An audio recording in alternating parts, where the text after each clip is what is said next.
Welcome, everyone. I'm Sue Barber, author, former IT director for a Fortune 500 company, turned executive coach, and this is the Visibility Factor podcast, where we explore how to raise your visibility and play bigger at work and in life. We'll explore key topics and welcome guests that help you shift your thinking about yourself so you can see new possibilities for your leadership. I am on a mission to create a visibility movement for leaders to show their value and be seen for their true talent. Are you ready to take the next step towards a higher level of visibility for yourself? Let's go. Today's episode of the Visibility Factor podcast is brought to you by Amplify You, the ultimate program designed to unleash your full potential and amplify your success. Imagine having a personal coach cheering you on, guiding you through a journey of self-discovery, and helping you break free from those limiting beliefs that have been holding you back. That's exactly what Amplify You is all about. Whether you're a leader now or aspiring to be one, this program is your ticket to a more confident, empowered you. It's like having a supportive friend in your corner, encouraging you to dream big. It's about having the career success that you want and creating a life you truly deserve. Amplify You offers a unique experience to help you build the confidence to tackle any challenge life throws your way. If you're interested in learning more about the program, please visit susanmbarber.com and click on the menu item Programs. Are you ready to transform your life and your career? Let's make it happen. Hello, everyone. Welcome back to the Visibility Factor podcast. This is Sue Barber, your host. Today, we're going to talk about leadership impact.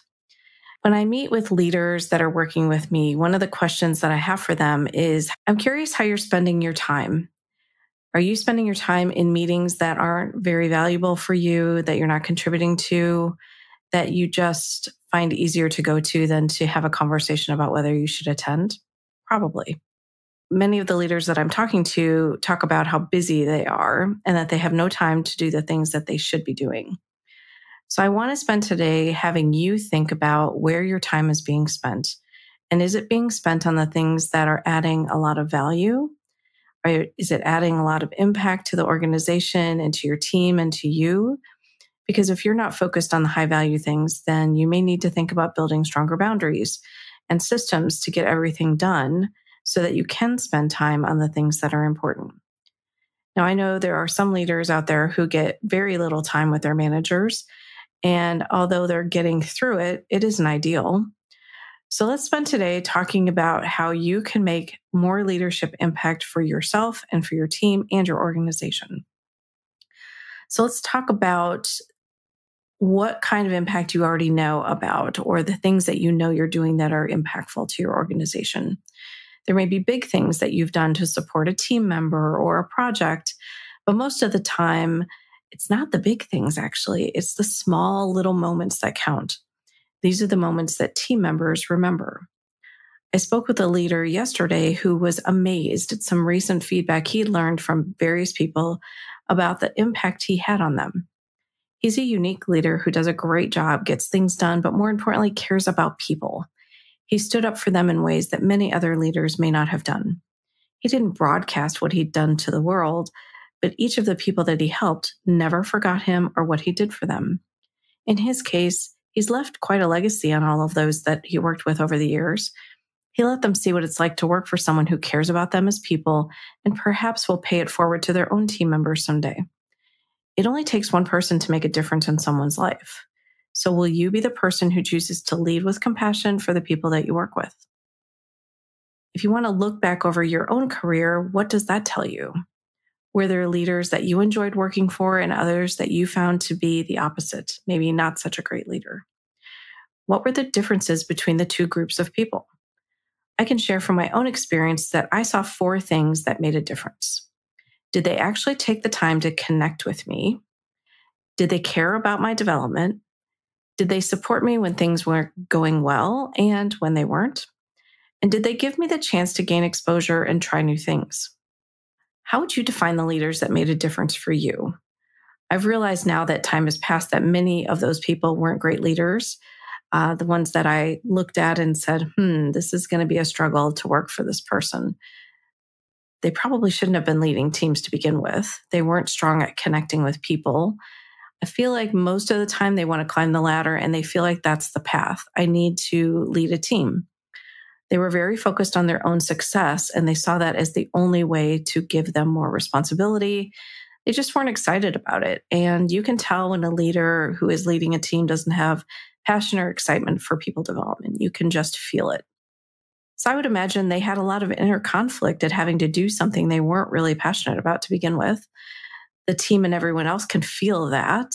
And working under someone like that takes the motivation, engagement, and excitement out of going to work every day. And everyone dreads that morning when they have to get out of bed and go face that. So consider the people that you've worked for that you didn't really love, and what was it about them that they didn't do for you? And what could you do to make sure that that never happens? And for the people that you did enjoy working for, what is it that they brought? Maybe some of those questions give you some things to think about that I just asked, but think about for yourself, what is it that you loved about working for them? And how can you bring that to your team if you're not doing that already? Leading people and developing them takes time and energy to do it well. It means tapping into your emotional intelligence and leveraging it each and every day. I have an article here that I'll share in the notes called 5 Qualities of Emotionally Intelligent Leaders by Joel Garfinkel. And he highlights that these qualities inspire people who want to work for you and do great work.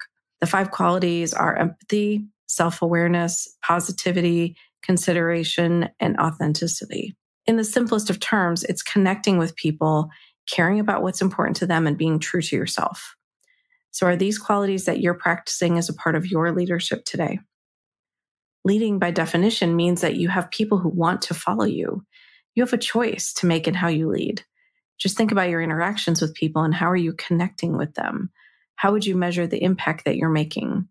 Are you inspiring and motivating them to do their best? You need to be living these qualities of connection and emotional intelligence every day. They need to see you showing up that way intentionally and consistently. This is what makes a difference in your leadership for you and your team, and what sets you apart from other leaders. So here's some things to think about that you can do to make a difference. If someone asks you a question, you can share an experience that you had, what you learned, so that they can see they're not the only one who's gone through something like that before. You might have someone who's having a rough day, and you can give them a quick word of encouragement or some mentoring advice to help them through it. You remember someone's birthday or anniversary with the company and give them a handwritten card or take them to lunch. I've kept every handwritten card I ever received from one of my leaders. And I called it, I had a folder that I called, when you're having a bad day folder. You can go in and look at these cards and remind yourself of the great things that you've done and what people think of you and how they see you. Some days you might just need that. You take the time to ask a team member about an event that happened in their personal life and share the excitement with them. I used to always try to find ways to ask my team about how their weekend was, how their family's doing, especially if I knew something difficult was happening. But even, if their little league team was doing great for their son, I just wanted to ask how things were going with the games and if they're winning. You can find little ways that don't cost anything to just show that you care and that you're interested in their lives. You take the time to ask a person how they're doing after a really difficult situation that they went through and show compassion for what they're going through. Their entire life is not their job. They have a life outside of work. And if you don't care about it, they can feel that. You stop what you're doing when someone needs to talk to give them your full attention and actively listen. Put your phone down, actually give them eye contact, give them your presence, whether that's in person or on Zoom, it doesn't really matter. They can feel whether or not you're paying attention to them or if you're doing 5 other things. And the last one is demonstrate vulnerability when you talk about a tough situation that you went through and how you overcame it so that they can see that everybody makes mistakes, even you. And I know that that may not be easy. Definitely, I went through that same experience when I was writing stories for the book. Those were not stories that a lot of people knew about. And it felt very vulnerable to me to share those with people because I had put on this perfect act of what a leader looks like and how they do things. And that, was going to show some insider view that was not always true. But I didn't show it to everybody else. And there are opportunities for you to show vulnerability in a bigger way so that people can see you're a human being, right? That you don't have everything perfect. So there are hundreds of other examples I could have shared, but here's the point. You can have a positive impact on another person by what you do or say, and you may not even realize what you've done. These moments can make a huge difference for someone else, and they're going to remember what you said and did for them. They will repeat those same words that you said to help the next person that needs to hear them. You may have even forgotten what you said to them, but it made a difference to them. I can't tell you how many people have come back to me and reminded me of something that I shared with them in a mentoring session or from my team. I never really thought about some of those things. I just did what I thought was right for them and shared what I thought was going to help them. But those are moments that you are putting things out there that they're going to remember and hold on to. Now, I found this amazing article and I love the title. It's called Give Your People Crap If You Want Great Employee Retention by Jeff Quarles. Now, it's an acronym. It doesn't really mean crap. The acronym CRAP stands for Caring, Respect, Appreciation, and Praise. It's easy to remember, though, if you think about it with the positive connotation. He took one word that would normally be seen as negative or derogatory and turned it into a great acronym that you can always remember. I just love the simplicity of it. It's easy to remember, and now you just need to be intentional. So focusing on these things is important, but even more so when it comes to employee retention. Remember, people don't leave companies, they leave managers. When you lose a person on a team, it impacts morale, productivity, takes away your focus because now you have to go interview candidates, increases costs to get the new person onboarded, and then they have to be trained, and all of the things that you had to do with this previous person, you have to start all over again. So this quote from Jeff in this article says it all. This is simple stuff, but it is not easy to do for some reason. It takes time and hard work on the part of a leader to give people CRAP. But if you do it, your people will be loyal, follow you anywhere, and want to stay working for you. Giving your people crap will also give you a feeling of accomplishment, and the impact of the organization will be something that goes beyond the bottom line. Remember, CRAP works. And I definitely experienced that myself. I just showed up in the best way for my team and my people. And I know that they would have done anything that I asked them to because they knew that I cared about them, and I wouldn't have asked them to do things that I wouldn't have considered already and thought through. And that was the only option we had. So I've seen a difference in managers who do this versus the ones who don't. The managers who don't focus on these areas have teams that aren't as strong, aren't as engaged, and those people have no reason to stay with the company then other than their paycheck. If they could get that same paycheck somewhere else with a manager who cares about them, wants to develop them, and appreciates what they do, you know they would actually go there instead. Take the time to build trust, loyalty, and develop your people. This is your job as a leader, and if you don't give them CRAP, then no one else will either. There are so many people who've helped to mentor and support me in my career, and you have the opportunity to make a difference for someone each and every day. You could be a formal mentor, you could be an informal mentor. But there are opportunities for you to take advantage of conversations and help people through guiding, coaching, or mentoring, or showing just support for a peer. So here's some examples of those. Pay a compliment or say thank you to one of your peers for a job well done, or just recognize them for something that they did that was pretty amazing. Offer your help to someone without expecting anything in return. I think that's very key. Sometimes people put things out there and, well, I did this for you, so now you do need to do this for me. Let's just try to take that second part off the table, right?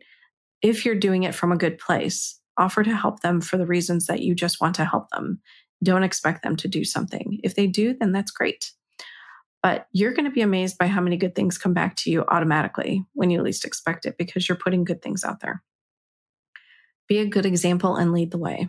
Assume positive intent before jumping to conclusions. Don't look for people to fail and then put them down. Always assume the best in other people because everyone has a lot going on that you don't know about. And unless you know their situation, assume positive intent and give them the chance to explain, give them the benefit of the doubt. Help others in your life see the importance of sticking together and supporting each other's success. It's kind of the all boats rise concept, helping everybody be successful. Be a mentor or a sponsor to those who need your guidance and have the potential to succeed with your help. Find ways to use your influence to promote what other team members are doing. Give them visibility to the great things they're doing, and they will most likely want to do the same for you. Bolster the confidence of someone who isn't quite as confident yet. Everybody has those moments where their confidence may be shaken or they're feeling like things just aren't going well. Find a way to help bolster that for them so that they can come back and have some confidence, be able to show up in the best way. Provide opportunities for them to get exposure, trust them with more responsibility, and be there to congratulate them when they succeed. This isn't a if you win, I lose moment. Everybody wins. When someone on your team does well, everybody should be there to support them. It isn't a I only win the medal, right? If someone does well, that's the only person who wins. Everybody wins on the team when people do well, especially you as the manager, right? Because you're showing that you're developing your team. So what are you doing that will help your direct reports and impact their development? If you're not growing your team and preparing them for future opportunities, no one else is either. It can be really impactful to slow down and focus on what your team needs for success. So when I'm working with a leader who wants to do more to develop their team, I ask them some questions, and here are just a few sample questions for you to think about for yourself. Where are you doing too much for your team, and how can you help them grow by delegating that work instead? I just talked with someone yesterday who felt like it was their job to really do a lot of the work for their team. Their team was busy, their team was overloaded. But what's happening then is that person doesn't seem like a leader anymore. They just seem like one of the people on the team. So there has to be a delineation between you as the leader and the team, and giving them these opportunities are going to help them grow. So don't see it as a negative, actually see it as a positive. What are some challenges that your team is facing that they could own and solve themselves? What could they take on that would help them show a different side of their leadership? How can you push them a bit out of their comfort zone to try something new?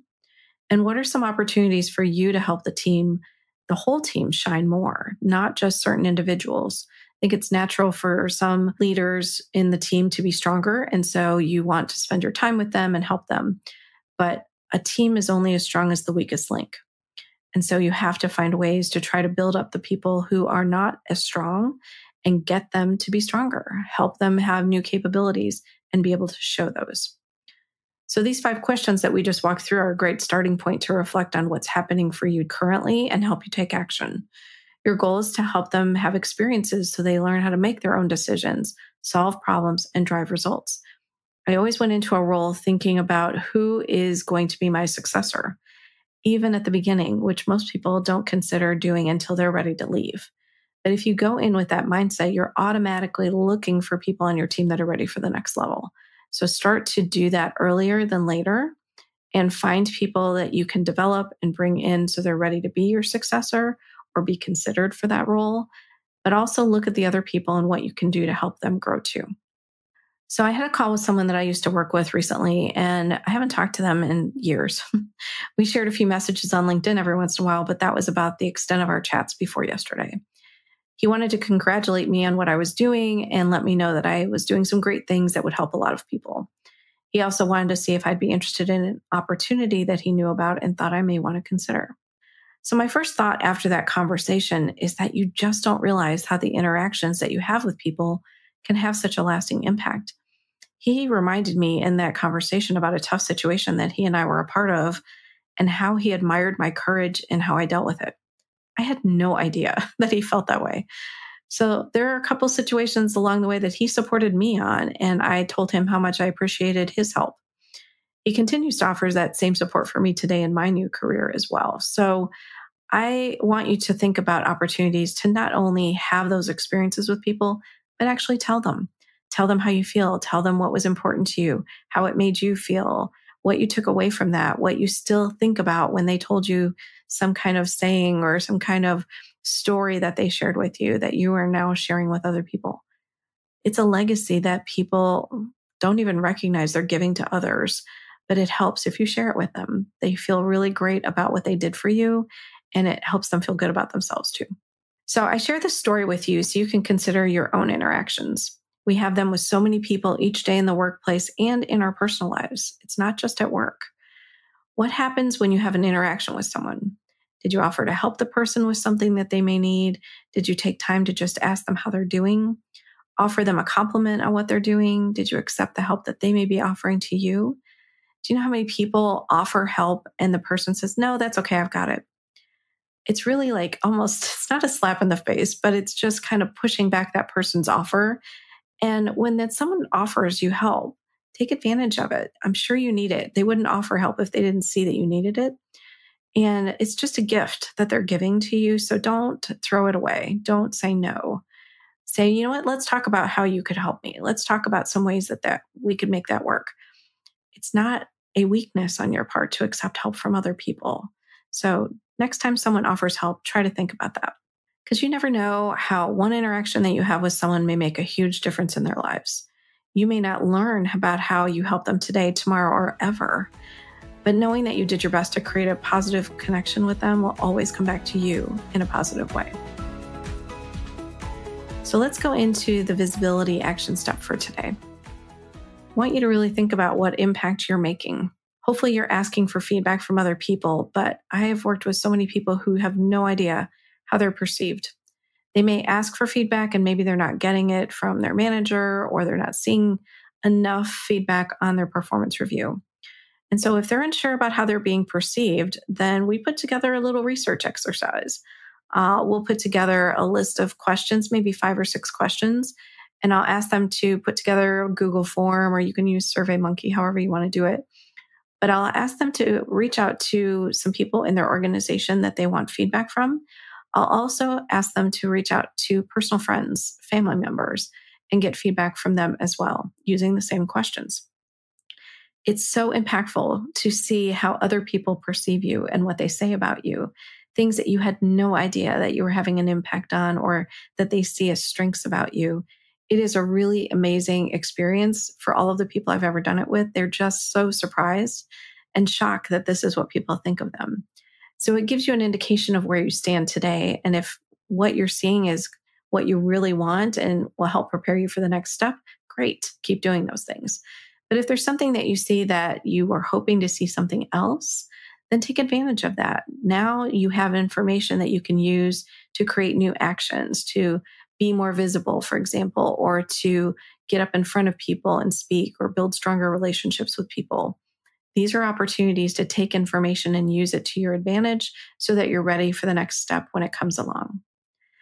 If you don't know what impact you're making, then isn't it time to find out? I think it is. Thanks so much for joining today on the Visibility Factor podcast, and we'll catch you on the next one. Thanks so much for listening to the Visibility Factor podcast. Remember that visibility starts with small steps that are intentional and consistent each day. Be bold, be visible, be the leader you were meant to be. Find us and subscribe on Apple Podcasts, Spotify, and wherever else you listen to podcasts. Follow us on all of our social media platforms, which are highlighted in the show notes. Thank you for listening, and we'll see you next time on the Visibility Factor podcast.